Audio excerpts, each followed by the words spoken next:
Leghisti in viaggio, un po' turisti, un po' curiosi. Bologna è sempre Bologna e poi c'è da capire se sta per nascere la nuova cosa di centrodestra.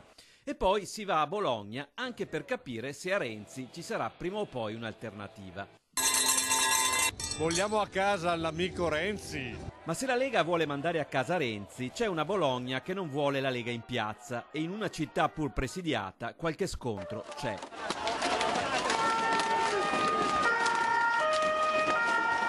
E davanti a questi scontri Matteo Salvini rimette in pista le ruspe. E un pensiero anche all'agente di polizia e ai 4 carabinieri feriti oggi da quei delinquenti dei centri sociali.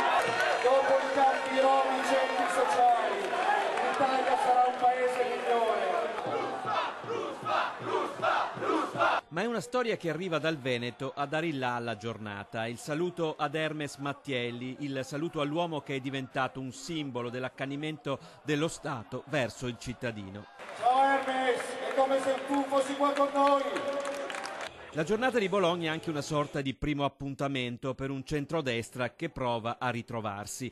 Giorgia Meloni e Silvio Berlusconi ci sono, hanno raccolto l'invito di Salvini. Fino all'ultimo però è stato in dubbio la presenza dell'ex cavaliere che in quella piazza resta forse troppo aggrappato al suo passato. Sono felice oggi di essere qui con gli amici degli ultimi 20 anni, di essere qui con Roberto Baroni, con Luca Zaia, con Roberto Calderoli, con Umberto Bossi.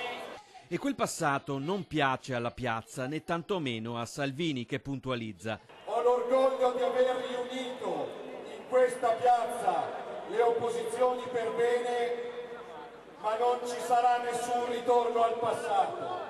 Non possiamo vivere di nostalgia, non possiamo vivere di ricordi.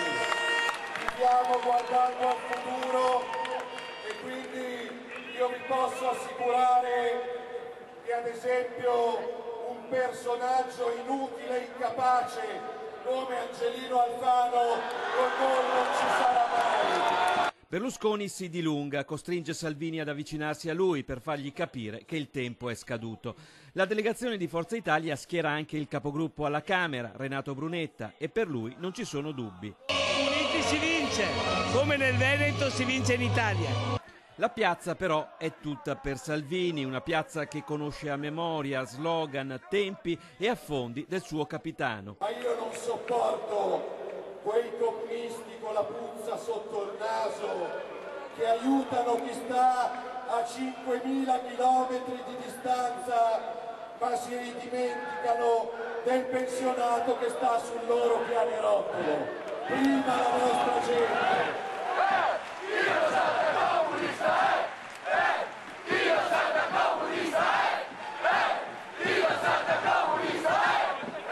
Ma è tutta da verificare nei tempi e nei modi la compatibilità tra questa Lega e quella Forza Italia che Silvio Berlusconi continua a ritenere debba andare a chiedere i voti ai moderati, appunto ai moderati.